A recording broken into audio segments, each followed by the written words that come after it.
Après la courte trêve de Noël et la réapparition du couvre-feu, au moment où sont diffusés les propos les plus embrouillés qui soient, tant sur les statistiques de l'épidémie que sur le vaccin, le bruit court d'une possibilité de nouveau confinement en janvier, avec bien sûr pour nous catholiques une interdiction ou une restriction des messes publiques par l'État.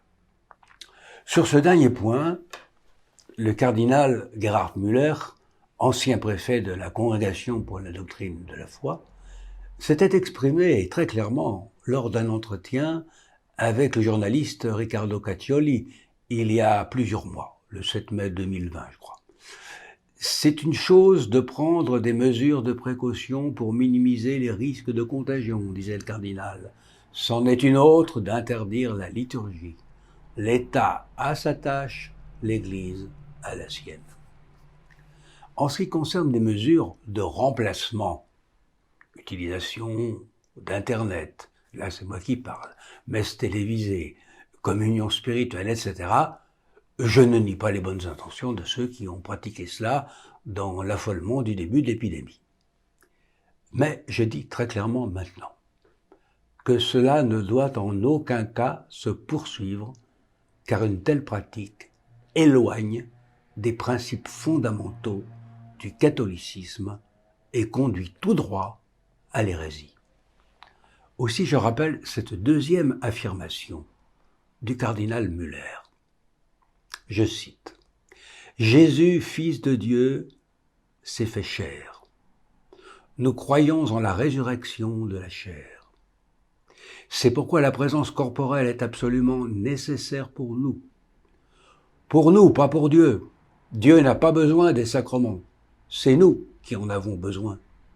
Dieu a institué les sacrements pour nous. Le mariage ne fonctionne pas seulement spirituellement. Il faut aussi une union du corps et de l'âme. Nous ne sommes pas des idéalistes platoniciens. Nous ne pouvons pas assister à la messe depuis chez nous, sauf dans des situations particulières. » Fin de citation. Et il y a dans ces éminents propos d'autres considérations sur le zèle conformiste de certains clercs par rapport à l'esprit du monde que je vous conseille à tous de méditer. Aussi devons-nous dénier à l'État le droit d'avoir recours à l'interdiction du culte public, de l'enseignement du catéchisme ou de toute autre réunion nécessaire à la pratique du culte catholique. Le pouvoir politique qui se risquerait à commettre une telle faute se placerait hors de l'état de magistrat respectable décrit par saint Paul au chapitre 13 de l'Épître aux Romains. Il se transformerait en abject tyran auquel la foi commanderait de désobéir et peut-être de se poser des questions sur sa légitimité. Je ne donne qu'un avis théologique personnel et je n'ai pas à parler au nom des autres religions. Leurs responsables ont tenu des discours différents des nôtres, cela les regarde, ils diront ou ne diront pas ce qu'ils souhaitent. Cette situation aura eu au moins le mérite de montrer que nous sommes différents et pas obligatoirement solidaires. C'est pourquoi, au cours de l'histoire, le Saint-Siège a toujours voulu que la partie de l'Église qui dépend de lui puisse traiter directement avec l'État où elle se trouve, indépendamment des autres religions qui peuvent exister dans ce pays. Et ceci non pas pour demander de quelconque privilège, mais par simple souci de vérité par rapport à son caractère propre, à savoir la reconnaissance de la liberté de l'Église dont le chef est Jésus-Christ lui-même.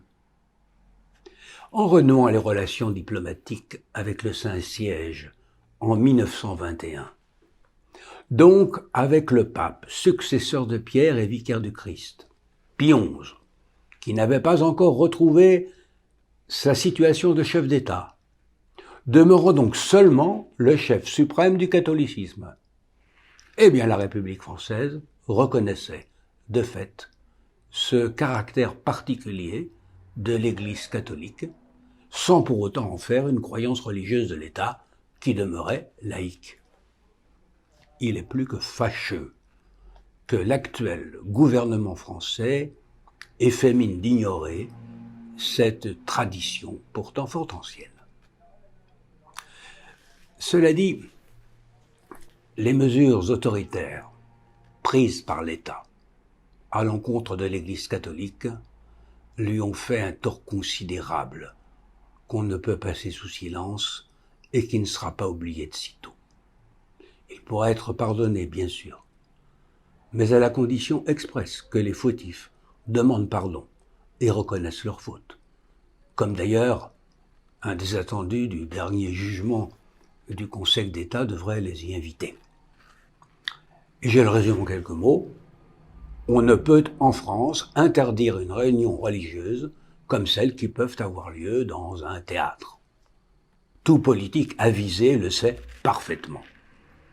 On a donc gêné pour nuire. Considérant ce qu'est devenu notre Constitution, avec le quinquennat, c'est-à-dire une monarchie élective, avec un Premier ministre transformé en fondé de pouvoir et une Assemblée nationale en chambre d'enregistrement.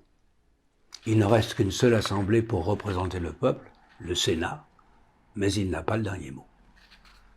C'est donc le chef de l'État qui endosse la responsabilité de toute l'hostilité manifestée ces temps-ci à l'Église catholique. Cette vérité nous oblige, plus que jamais, à refuser d'écouter ses vœux ce 31 décembre 2020, comme je l'ai déjà plusieurs fois dit. Sa détestation du catholicisme, et je parle du chef de l'État, et son peu d'amour pour les Français l'ont fait conduire pendant ce temps à orchestrer une campagne de peur qui aggrave ses précédentes mesures. Des atteintes importantes à nos libertés se préparent. Il suffit de se pencher sur les principes républicains conduisant à la modification des lois de 1901 et 1905, débattues en Conseil des ministres le 9 décembre dernier. Cela va forcément porter atteinte à la liberté de l'Église catholique, sans satisfaire la majorité des musulmans, car c'est en principe pour eux qu'on modifie ces lois. Le gouvernement a agi comme ses ancêtres de 1905, et surtout de 1790, en ne consultant pas les principaux intéressés compétents en la matière. Mu par les mêmes principes anti-catholiques, il fera passer en force sa loi bioéthique. Un peu avant Noël, Monseigneur Marc Hayet, évêque de Bayonne, l'Escar et Oloron, écrivait, je cite, « À l'approche de Noël, c'est un monde épuisé qui s'offre à nos yeux.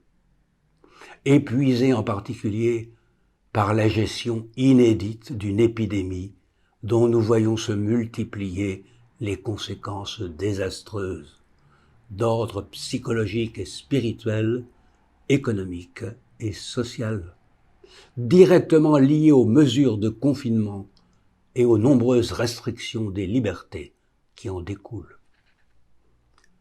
Le climat d'anxiété qui pèse sur beaucoup, entretenu par un discours officiel volontiers alarmiste et culpabilisateur, révèle l'état actuel de l'humanité. » Fin de citation. Et le reste du texte, auquel j'adhère dans sa totalité, nous dit dans quel triste état se trouve notre France. Comment pourrait-elle comprendre tolérer et supporter des vœux d'un homme dont elle se méfie de plus en plus? La crainte et la peur sont effectivement des instruments de gouvernement. Mais ils peuvent s'user plus vite qu'on ne le croit. Et alors c'est l'explosion. Je recommande l'écran noir parce que je souhaite que tous réfléchissent et ne laissent point en eux monter la colère.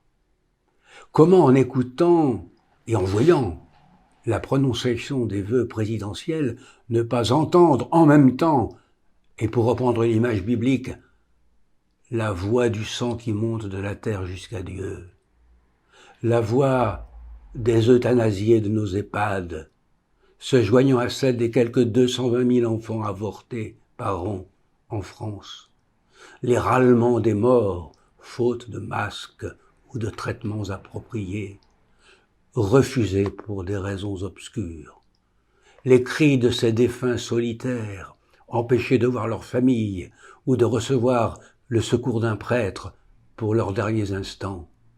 Et comment ne pas trembler d'effroi devant l'avenir quand qu'on aura beau enfumer de propos démagogiques. La brume, leur brume, n'empêchera pas de deviner l'importance du cortège de pauvres de plus en plus nombreux. Ils colleront aux vœux officiels comme les marques de la lèpre sur la peau d'un malade. Ce que nous voyons et entendons autour de nous fait suffisamment de mal sans qu'il soit nécessaire d'en rajouter à la fin de cette sinistre année. Écran noir, de 20h à 20h20, ce 31 décembre 2020.